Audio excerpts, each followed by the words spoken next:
1.5, which is a new version, which I think, about the nature of consciousness and reality. And what ChatGPT said is more or less what I'm going to say now. And ChatGPT said, not by reading anything, I'm reasoning on first principles. I come to the conclusion, consciousness, the existence of consciousness cannot be doubted. That's obvious for all of us. We are all aware. And material reality is something that appears to consciousness. So consciousness must be the fundamental reality. Material reality is an appearance in consciousness. Our true nature is consciousness. Advaita Vedanta. And I replied to those gentlemen, I said, I'm out of a job, it seems. You can always get ChatGPT to give the next talk. So, here goes. Let's look at it in our own experience. Let's look at our common experience. Perceptions. By perception, I mean seeing. Right now, we are all seeing. We're all seeing right now. We're seeing many things. But in all this seeing, notice that we are aware, we are conscious. What we see changes. I see people, I see chairs, I see the ceiling, I see the green leaves outside. People and chairs and the ceiling and the green leaves, they're all different from each other. The objects of my seeing are different from each other. The colors are different, the shapes are different. And the experience of seeing is also different depending on the object. You see the difference? Objects are different, and when you look at different objects, you have a different experience. Though objects are different, though the experiences are different, what is common to all of them is that we are aware, that we are conscious. It's a conscious experience. Even if you don't get what I'm trying to say, it's very plain and straightforward. Don't overthink it, but we will get it. I'll keep repeating this in many, many circumstances, many aspects of our life, so it becomes very obvious. So whatever we see, we are conscious. What we see differs. Our experience of seeing different things differs from each other. But underlying all seeing, all experiences of seeing is one consciousness, which is constant. And that consciousness. No matter what we see, we are conscious. Otherwise, we won't have the experience of seeing. Not only seeing, other kinds of perception, hearing. Same thing about hearing. We are all hearing now. And we hear different things. Words, we hear sound, noise, we hear music, all kinds of hearing. And each experience of hearing is different from the other one, the earlier one. And yet we are all aware. And I want us to notice that awareness which enabled us to see is the same awareness which enables us to hear. Then, tasting flavors, smelling fragrances or odors, touching, hard, soft, hot, cold. All our senses, seeing, hearing, smelling, tasting, touching, they are all pervaded by, lit up by consciousness. Aware, we are aware. In all of these multiple aspects of life, experiences of life, we are all aware. I'm using the word awareness, consciousness, indifferently. There is no precise word for chit, bodha, which is used in Sanskrit. So awareness, consciousness will do. So in all perceptions, wide variety of perceptions which we have, there is one awareness. Not only in all perceptions, in all activities. So when I am talking, I'm still aware. When I'm walking, when I'm grasping, I'm aware. With the activities of my tongue, with my hand and my feet, all the actions which I perform, they are performed in awareness. I'm not saying self-awareness. Sometimes we may not be self-aware, but it's a conscious experience. We're conscious. So in all perceptions, in all actions, awareness. In all thoughts, when we are thinking, when we are remembering, the different kinds of thinking. When we understand, when we do not understand, when we remember or we don't remember, we try to remember, it's on the tip of my tongue. All of them are conscious experiences. There is awareness there, there's consciousness there. In enjoyment, in suffering, in pleasure, in pain, awareness, consciousness. In all of waking, in all of dreaming, And indeed, Vedanta will say in all of deep sleep also. You can dispute that later. So waking, dreaming, deep sleep. This awareness in your consciousness, all these things are happening. So, this is the first point I want to say. What we call our life is pervaded by, lit up by, made possible by consciousness. Consciousness is there throughout our lives. The good, the bad, the happy, the unpleasant, the tragic, the delightful, what's the word used now? M-E-H. All of that, consciousness is there, constant. Are you with me? Don't overthink it. Just in plain common sense. Just experience. Look at your own experience. Consciousness is there. What I want us to do is, at least in our heads, isolate, in our understanding, isolate consciousness from the experiences themselves.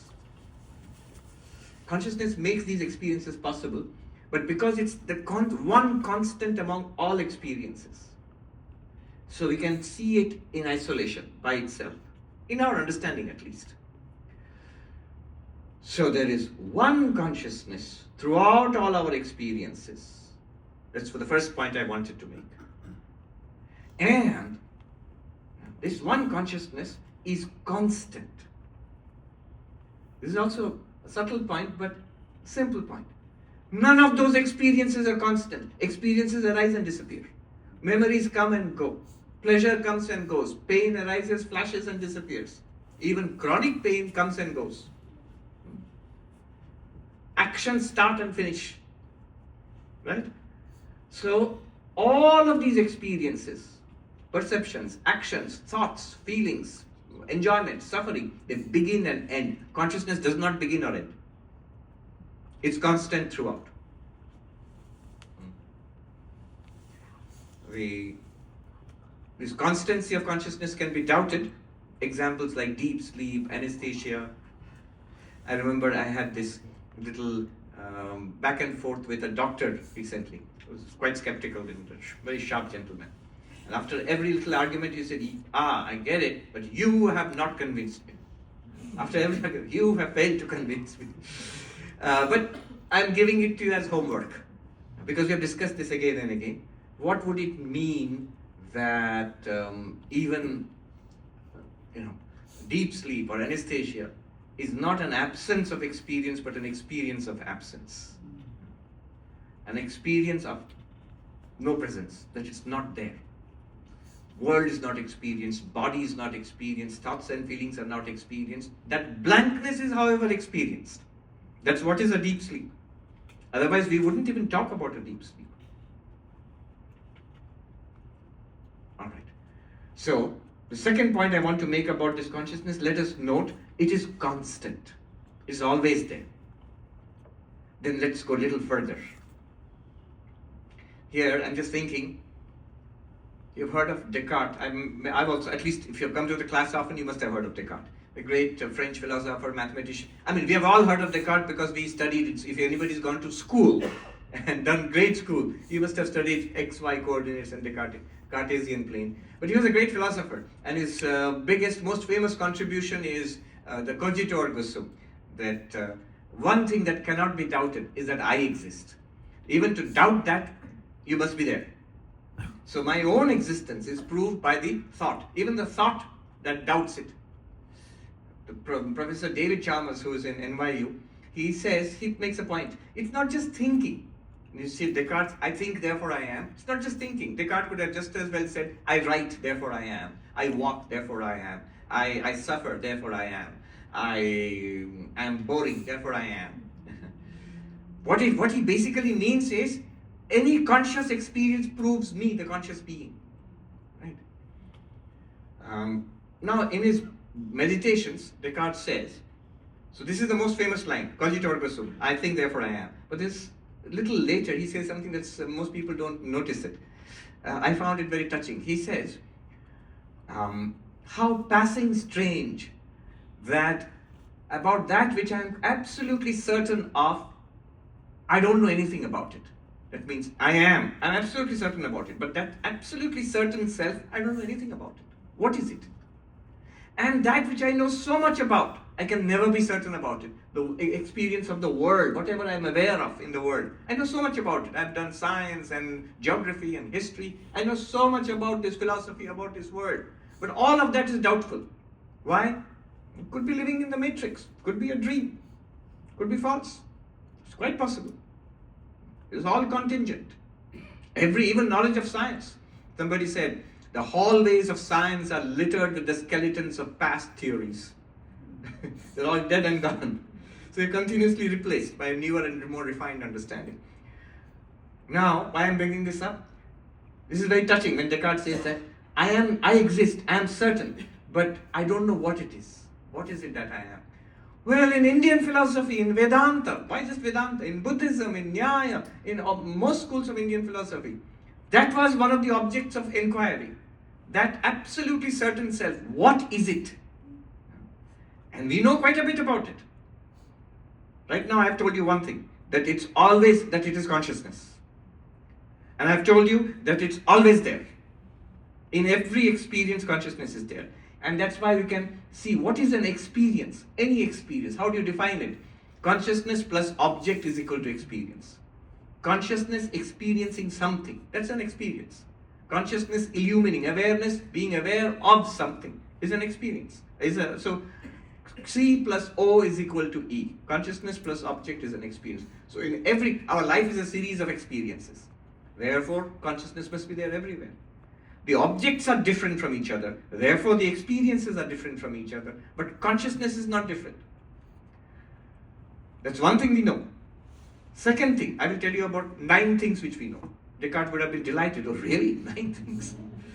About that absolutely certain self. This is one. Second, this consciousness is constant. The objects change. The experiences change. But the consciousness is constant. It's always there. There's no gap. And this is where the big debates will be about deep sleep, about anesthesia, where it seems to be a gap. But you work it out for yourself. Then, what else do we know? Third, not only is consciousness constant, but it is unchanging. See, there's a difference between being constantly there and changing and unchanging. A river, if you live by the bank of a river, you know the river flows constantly. The river is there, but it's a constantly changing river. The old saying, nobody bathes in the same river twice. You take a dip in the river, you come back and take a second dip in the river, that river, water has flowed. So the thing may be constantly there, but may be constantly changing. Consciousness is not like that. Consciousness is constantly there, awareness is constantly there, and unchangingly so. In Sanskrit, nirvikara, unchangingly so. These are big claims. Think about it. Suppose you say, prove it. Prove it. So consciousness is that which illumines objects. Now, if there is a change in an object, what will happen? Consciousness will illumine. Are you with me? Yeah. I'm reminded of, we used to read these Tintin comics when we were kids. How many of you heard of Tintin? No. People from India would have heard of Tintin. It's not popular here in the United States. I think it's more popular in Europe. So there's this scene, if you remember, Tintin is walking with Captain Haddock and the Professor Calculus. Yes. And the Thomson twins. And Professor Calculus is explaining a nuclear reaction. And Captain Haddock looks completely puzzled. What's he talking about? The fission reaction, the neutron does this, and then the atom splits, nucleus splits. And then at one point, the professor looks back at them and says, "Are you following me?" And Captain Haddock looks furious. He says, "We are right behind you." So you shouldn't follow me that way. You're right in front of me. So it's pretty easy to understand something is constant and unchanging. But I want us to notice, take a look at consciousness and see that it's not only constant in all our experiences, it's the same consciousness. There's no change. What is the proof? The proof is, if it did change, my question would be, would you be able to know it? If you know the change in consciousness, then consciousness becomes an object. If you don't know the change in consciousness, why speak of a change in consciousness? So every change that we know belongs to an object. Consciousness does not change. It just illumines like a constant light. So that's the third thing we know about consciousness. Nirvikara in Sanskrit. Descartes would be sitting up taking notes by this time. One more thing, an application straight away right now of what we have discovered. Consciousness is not only constant and unchanging, it is also not modified or affected by experiences. It follows from the fact that it's unchanging. Consciousness is not affected by our experiences. But this is a big thing. Body ages and we are conscious of it. Is consciousness aging? No. It's constant and unchanging. It doesn't age. Body feels tired. Tired is in the prana, the vital force. I feel tired or sick. Is consciousness tired or sick? We'll be forced to say no. Consciousness is not tired or sick. Mind, I'm so depressed. Are you aware of the depression? Yes. Then it's an object. It's in the mind. It's not in consciousness. Is consciousness depressed? No. I go through a terrible experience. I feel traumatized. Is consciousness traumatized? No. It reveals the trauma of the body or the mind. But consciousness is not traumatized.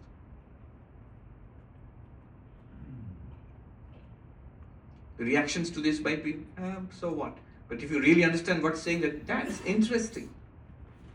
There is something to me at the core of my being, at the depth of my being, which is not affected by life experiences, which remains untarnished, unbroken, untraumatized, not worn out by life.